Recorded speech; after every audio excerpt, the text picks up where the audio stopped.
Hi, hi again. Every time I do a blog, I've never decided what to do because I can't decide. For some reason, I sit there and go, "What are you going to blog about? What are you going to blog about?" And I just don't know until I actually start recording. For some reason, it's kind of like when I'm writing, I kind of get this writer's block, and then when I actually start to write, or the stuff flows, it's a bit weird. So I can't sit there and go, "Right, you're going to write about this, or you're going to blog about this." It's nice to have an idea in mind, but I know it's something to do with relationships and dating, because there's a lot of, relationships and dating videos out there, and I've been involved with, a lot of different guys in my life, so I've got quite a lot of experience. For some reason, I still keep making the same mistakes, but I think I have learned a lot, and I think I go away from a relationship having learned something. Yeah, this is what this video is going to be about. It's going to be about how we make mistakes in relationships and we walk away from that relationship saying, "I'll never make that mistake again." But for some reason we tend to make that same mistake, and how sometimes we can walk into the same disaster, and why. I think the reason why sometimes we say, "Oh, I'm never going to go for like a bad boy again," or a guy that's just using me and I'm not sure if he's got loads of girls or not. The reason why we sometimes say we're not going to do that, but then end up doing that, is because we are attracted, I suppose, to danger and forbiddenness and things that we shouldn't be doing. It's very easy for a guy to go, "Oh, I'm not going to go for a beautiful woman again," and then a beautiful woman walks by and starts talking to him. Um, they're going to think, "Let's go for a drink or something." So, it is difficult to keep away from those things that attract us. So I think that's why we do make the same mistakes.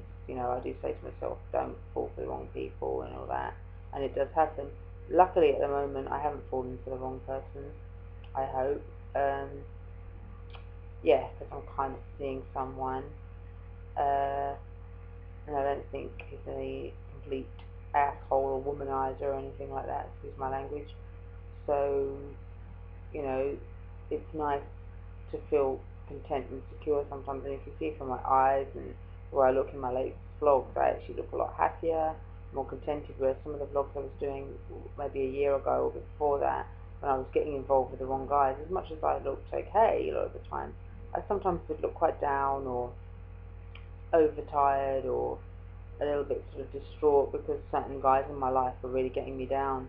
But I think the message that I can say from this video is, you know, try to learn from your mistakes from dating, as much as it's hard to stay away from people that are attractive and, nice bodies and charismatic and nice personalities. It's difficult to get the mixture of the two anyway, but if you do, it is difficult to keep away from that. But just, take cautions and just be careful not to make the same mistakes. Don't let yourself into it too quickly. Don't let your guard down too quick. Make sure you maintain your own identity, especially if you're a girl or a woman, even a guy. Don't sort of, even though that person's saying that they're for real and they really love you and they really want you and they've got feelings for you, don't give up everything for them straight away. Don't show to them that you're going to just give up all your plans and all your life for them, because they might think that you're going to do that all the time. So let them realize that you're still going to have your own life. If you're a woman, make them realize you're still going to have male friends. If you're a guy, make that woman realize that you can still have women friends, and you can't just suddenly shut everything off because of a relationship. I know it sounds weird, but sometimes a woman admires a guy who does still have friends that are women, because if your guy suddenly shuts off all his women friends, you know, 2 years down the line, he's going to suddenly have a yearning for women friends. So if you just let him have his women friends in the beginning, eventually those friends will either fizzle out, or if there's nothing going on, you'll find out that it's harmless anyway. And a guy shouldn't expect you to shut off all your friends. It's like with me, I do modelling, I do, dancing, I sing, I do promo work.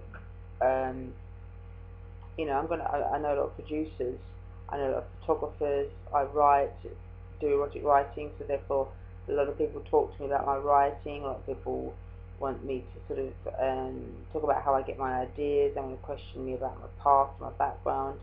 A guy that goes out with me has got to realise that I'm still going to have contact with these people. I'm not going to sort of stop contact with different people just because they are men, or or not talk about things of a sexual nature with other people, because obviously when you write erotica, people will talk to you about things of a sexual nature.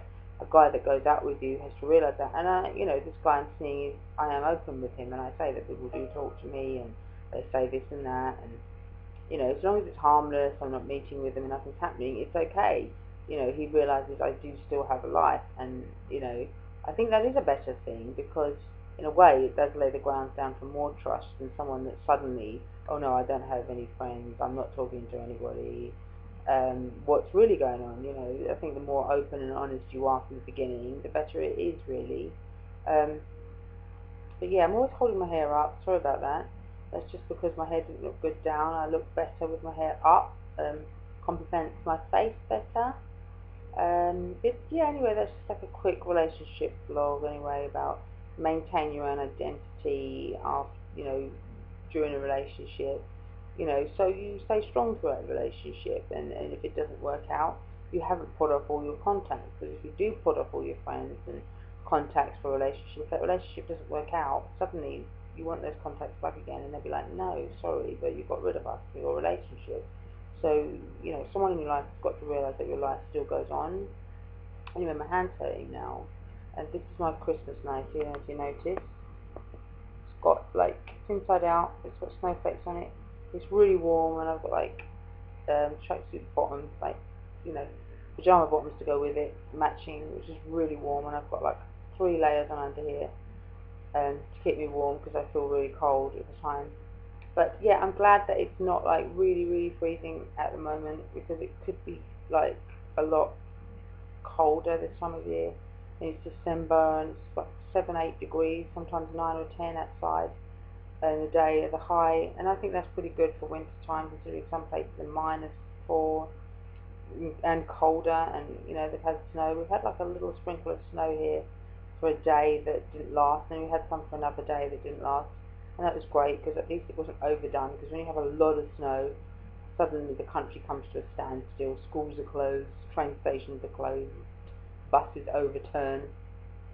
So, you know, I'm glad it's been quite subtle, and I'm looking forward to Christmas holidays, where, you know, you don't have to go out much, you just stay in and watch TV and eat Christmas turkey and unwrap presents and eat chocolate and read Christmas cracker jokes and pretend they're funny. So I hope everyone, well, some of them are funny, but yeah, I hope everyone is like having a good Christmas, and you know, our thoughts go out to people that can't have as great a Christmas as we can. Maybe they don't have the money, or you know, they live in poor conditions or poor countries, or people that don't have families, or people that are spending Christmas on their own. You know, say a prayer for those people, and for the recent incident that happened in Connecticut, the shooting. That makes me feel really sad. Try not to think about it. Yeah, so, you know, send a prayer and blessings for those people that aren't as fortunate as us at Christmas time, so we can appreciate everything we do have, and realise what the real value of Christmas is. Okay then, alright, take care everyone, and bye. I hope you get what you want this Christmas.